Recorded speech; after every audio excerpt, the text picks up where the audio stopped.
all, welcome to my channel Level Up. When I was giving the last examination of my final year engineering, the only thought that was running in my mind was, this is going to be the last examination of my life. From childhood, we've been continuously learning, and for a moment I thought I will be totally done with it. Later I realized that I couldn't have been more wrong. Whether we like it or not, we have to constantly learn. It is the only way to survive in this modern world. Whether you're a student trying to learn your lessons or a working professional trying to acquire some new skills, or simply you want to learn a hobby, learning is a big part of our life. I realized learners are earners. Your learning ability decides your earning capacity. Being able to learn a new skill quickly is definitely an asset in today's workplace. And people who learn quickly and people who are constantly learning definitely have an advantage over others who try to rely on a narrow set of skills and experience. So don't be left behind. Ensure you remain relevant to your sector by keeping up to date with the latest trends and adapting your skill set accordingly. To function effectively in this rapidly changing world of technology, you have to learn new things to remain valuable. Now, when learning is such a major part of our life, we hardly concentrate on the way we learn. The practices we are going to learn in this video will help you learn anything at least 10 times faster in comparison to others. So make sure that you are watching this video till the end so that you're not missing out anything important. We should immediately get started.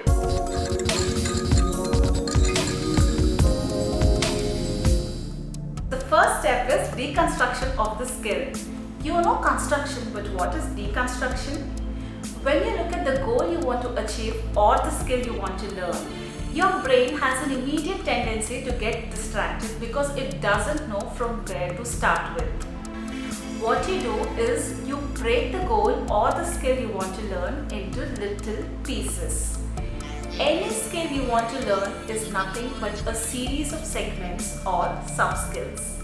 Let me give you an example. Suppose I want to master the art of public speaking. So what do? List down the components of my goal of public speaking into body language, content, delivery, presentation, speed, style, walking style, etc. This way, I am doing a great favor to my brain from not randomly jumping from one step to another step. I am giving clear instructions to my brain. This way, you can divide any skill or any of your goals you want to achieve into smaller pieces. By taking something large and breaking into smaller pieces, you are actually increasing your chances of succeeding. Now, what do you do after you break it into smaller sub-skills?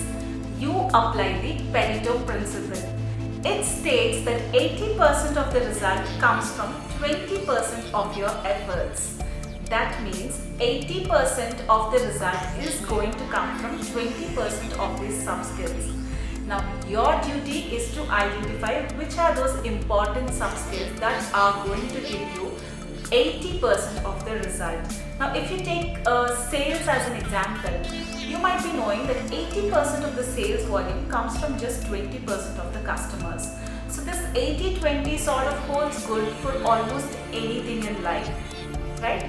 So what you do is you immediately focus on those smaller sub-skills which are going to give you 80% of the result.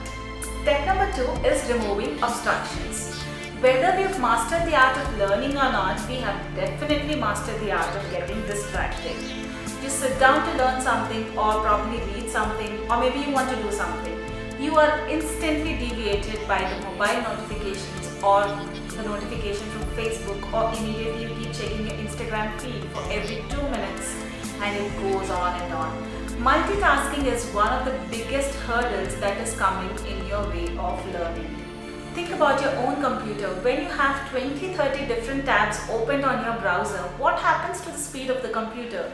It slows down, right? It happens to your brain as well. When you are doing multitasking, your brain slows down. the learning process slows down. Quality of input has to be high for getting a good quality output. When I say quality of input, it is giving 100% attention to what you're doing. I am not saying that you sit for hours together trying to learn something or trying to read something. Just pay 30 to 45 minutes of 100% undivided attention to that particular activity. Okay, 30 to 45 minutes of staying away from mobile phone and staying away from internet is manageable, right? You can do it. So don't mess up the momentum by checking your phone or checking the internet in between. Don't kill the momentum of your learning. Now do this on a regular basis and you will be surprised by the amount of progress you are going to make. Don't mess up the quality of the input. The quality of input has to be 100%. The third step is practice, practice and only practice. In the step 2, we have learned how to focus with minimum distractions. Now maintain this and start practicing it repeatedly.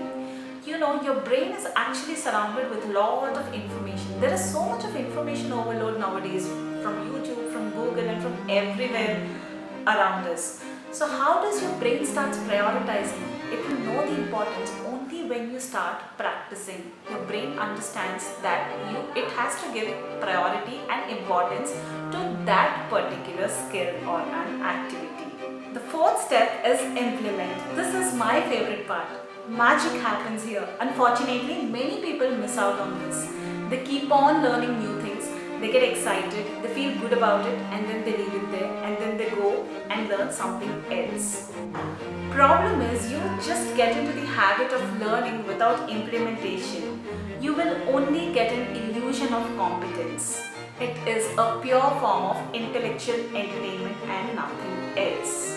You feel you have learned and you are competent. How can you be competent if you have not implemented it? So when you're learning something, immediately list down what are the things I can take immediate action, or at least schedule them in your calendar and track your progress. And the fifth point is sharing. I think everyone agrees with me on this point.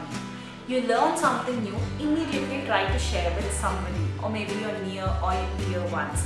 It only strengthens your knowledge. So let me quickly summarize the 5 steps which are going to help you to learn anything 10 times faster. Step number 1, deconstruction of a skill. Step number 2, removing the obstructions or obstacles or distractions. Step number 3, practice, practice and practice. Step number 4, implement. Step number 5, sharing. I would love to hear from you the progress after you apply all these 5 principles in your life, in learning something new, or maybe if you want to achieve something. Do not forget to subscribe by clicking the subscribe button below. Also tap the bell icon right next to it so that you will receive notifications whenever I upload a video on this channel.